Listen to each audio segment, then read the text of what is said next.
Fala pessoal, sejam bem-vindos ao canal Bitgráfico, aqui quem fala é o Tainan.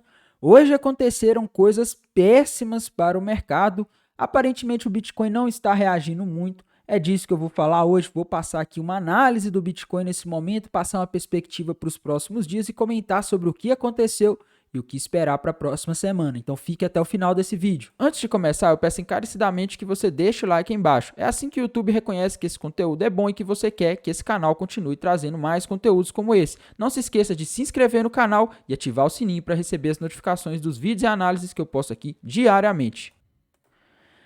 Bem, pessoal, então vamos aí falar da situação do nosso queridinho Bitcoin. O que está acontecendo hoje? O Bitcoin está caindo em torno de 1%, o mercado de criptomoedas está bem tranquilo, Bitcoin e altcoins aí caindo pouco.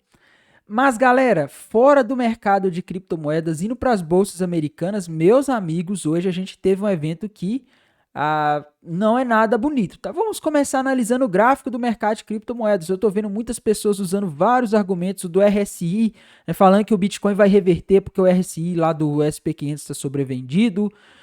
Outro argumento que eu estou vendo ser muito usado é que o pessoal falando que outubro costuma ser um mês bullish, né? Mas bullish quando?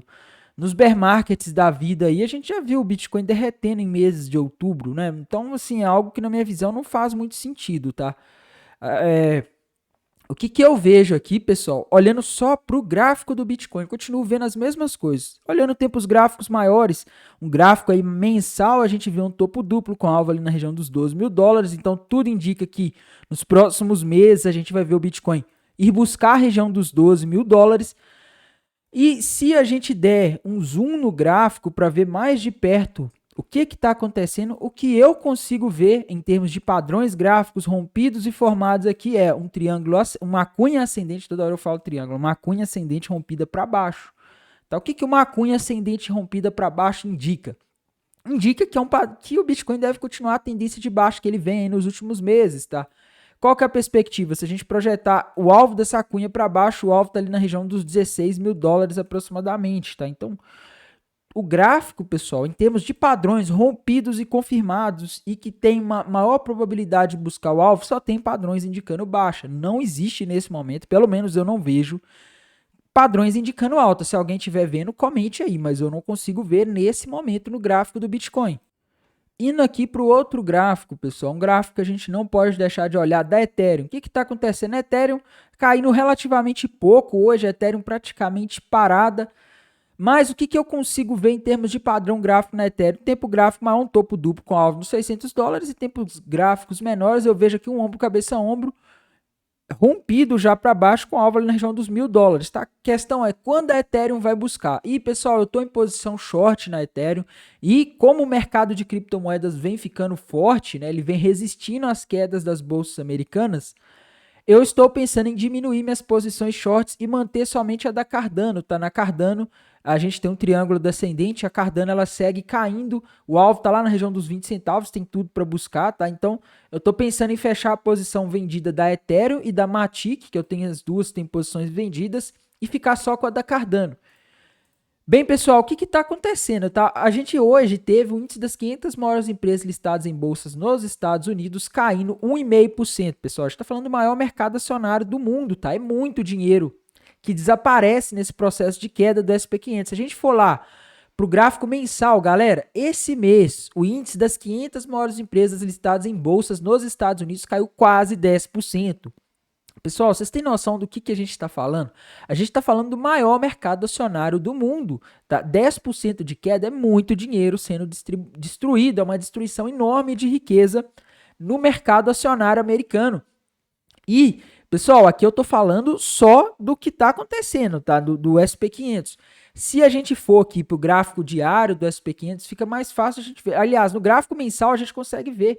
O SP500 ele está aparentemente rompendo para baixo o fundo, tá? A gente vê aqui o suporte de junho sendo rompido para baixo nesse gráfico mensal que fechou aí praticamente na mínima, o que é péssimo, que sinaliza força do movimento, tá? Ah, Tainan, mas o gráfico mensal as coisas demoram a acontecer, beleza. Então vamos para o gráfico diário. O que eu vejo aqui, pessoal? Infelizmente, eu vejo aqui o SP500 olhando mais curtíssimo prazo, fazendo umas mais mínimas, tá? A gente vê aqui uma tendência de topos e fundos cada vez mais baixos, né? Ele rompe o fundo anterior, faz um topo, depois faz um fundo mais baixo, faz um topo mais baixo que os anteriores, faz um fundo mais baixo. E o que ele acabou de fazer? Ele acabou de perder os últimos fundos, e não é só esse fundo regional aqui, tá? Um fundo lá de junho também, pessoal. Então, assim, ele tá aí descendo abismo abaixo, tá? Eu não consigo ver nada, pelo menos aqui no gráfico de suporte, muito forte e decisivo para o SP500. Ele pode estar naquela região que foi resistência lá no final de 2020, mas isso, na minha visão, pessoal, do jeito que ele está descendo aqui, perdendo o fundo anterior, é tendência de baixa, meus amigos. Não tem porquê, tá? Tem gente falando que isso é um falso rompimento, mas como assim falso rompimento? Olha isso, pessoal. Ele fechou hoje na mínima, tá? Eu vou mostrar mais de perto para vocês aqui o gráfico. Acontece quando o gráfico fecha perto da mínima? O que isso sinaliza? Um candle de 1,5% é muita queda para o mercado americano, para o índice das 500 maiores empresas, é uma queda grande. O que significa quando o candle fecha perto da mínima? Isso quer dizer, pessoal, que nem todo mundo que queria vender, conseguiu, tá? Então, o movimento tende a continuar nos próximos dias. Enquanto teve pregão, o mercado estava caindo. Basicamente, essa a ideia por trás desse movimento. E não é só o SP500 que segue mal, tá? A gente está tendo vários indicadores macroeconômicos aí ruins. Se a gente olhar aqui, pessoal, DXY também, hoje subiu, tá? Nem tanto, chegou a bater 114, quase 115 nos últimos dias. DXY, o índice do dólar, mostra aí que a moeda mais segura do mundo está se valorizando frente às outras moedas, o que faz aí com que, o que mostra que as pessoas estão avessas a risco. Esse pessoal, esse mês o dólar subiu 3,21% frente à maioria, frente a uma cesta de moedas importantes, tá? Entre o euro, a moeda britânica que se desvalorizou também. Olhem isso, pessoal, o dólar está atingindo o maior nível aí desde o início dos anos 2000, ele está no nível do ataque do 11 de setembro, tá? Então, assim, a gente está no nível de aversão a risco fora de sério. Outra coisa, pessoal, título de 2 anos dos Estados Unidos, batendo máxima esse mês, tá? E fechando perto da máxima. O rendimento dele, o de 10 anos, a mesma coisa. O de 30 anos, a mesma coisa, são os títulos mais seguros do mundo, pessoal. As pessoas estão buscando esse tipo de título, tá? O VIX hoje fechou em 31. Ele fechou o mês em 31, um nível de volatilidade relativamente alto, mostrando aí a aversão a risco no mercado. Petróleo, pessoal, tá caindo hoje. Por que o petróleo tá caindo se semana que vem tem reunião da OPEP? O petróleo tá caindo hoje 3,5%, galera. 3,5%, a commodity mais importante do mundo. Porque hoje saiu um dado extremamente importante que eu já vou comentar com vocês, que, na minha visão, ele não traz nada de bom para o mercado. Aliás, alguns dados, é disso que eu vou falar. Bem, pessoal, hoje às 6 da manhã saiu o CPI da zona do euro, o índice de preço ao consumidor da zona do euro relativo ao mês de setembro. Eram esperados aí 9,7%, que já é um valor muito alto de inflação para a Europa, que historicamente tem uma inflação baixa, a União Europeia. E quanto que veio? 10%, ou seja, veio mais do que o mercado esperava, pessoal. A zona do euro está com uma inflação de 2 dígitos, é o segundo banco central mais poderoso do mundo. Isso provavelmente vai forçar eles a subirem os juros, apertar a economia e vai acabar sendo aí mais um banco central, tá?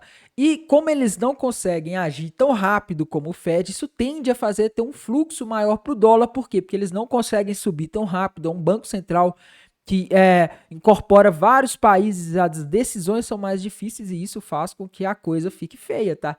2 dígitos de inflação na Europa. E às 9h30 da manhã, a gente teve um dado terrível, que foi o núcleo do PCI lá nos Estados Unidos relativo ao mês de agosto. Eram esperados 0,5% de crescimento no núcleo da inflação do PCI e cresceu 0,6%. Ou seja, a inflação lá nos Estados Unidos cresceu acima do esperado. Ah, Tainan, mas esse PCI e CPI, qual que é a diferença?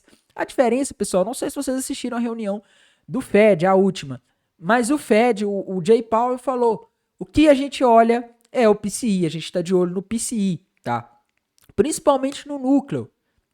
Ou seja, pessoal, aquilo que o Fed mais olha, o dado preferido de inflação do Fed, veio acima do esperado. Isso Porque a gente não tá lembrando aqui, não tá falando que nessa semana a gente teve vários membros do Fed falando e falando duro, tá? Isso aqui para mim, na minha visão, é o que derrubou o petróleo, é o que derrubou a bolsa americanas e eu estou um pouco pasmo com a passividade do mercado de criptomoedas. O mercado de criptomoedas segue se movimentando pouco. Hoje a gente teve vencimento de opções, o mercado de criptomoedas nem se mexeu.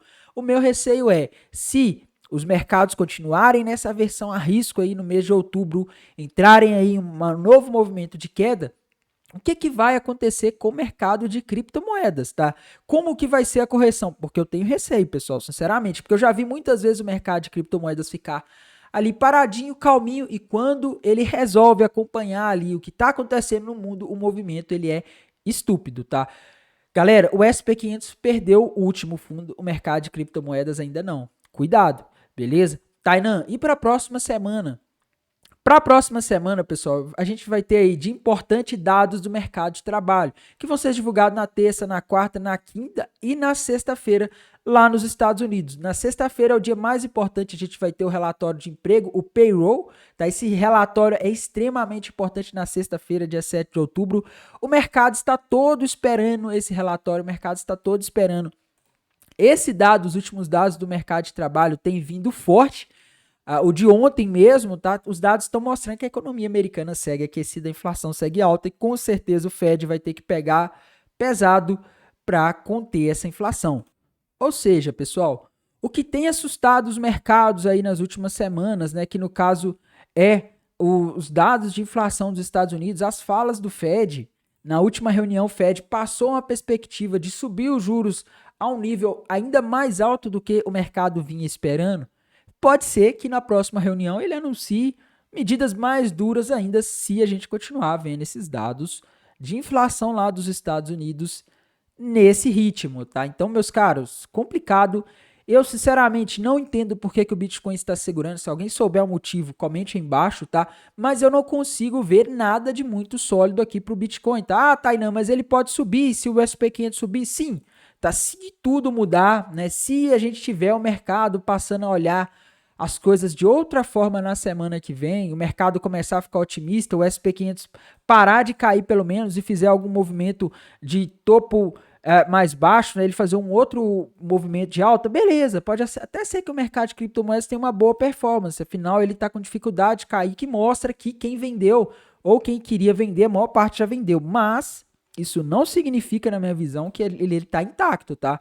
O SP500 está perdendo fundo, o mercado de criptomoedas ainda não perdeu. Se a gente olhar aqui, pessoal, é o fundo de junho, aquele fundo que os mercados fizeram quando os mercados pencaram em junho. O SP500 perdeu. Fechou o mensal abaixo dele. O mercado de criptomoedas segue pacífico, segue calmo, ele segue acima desse último fundo.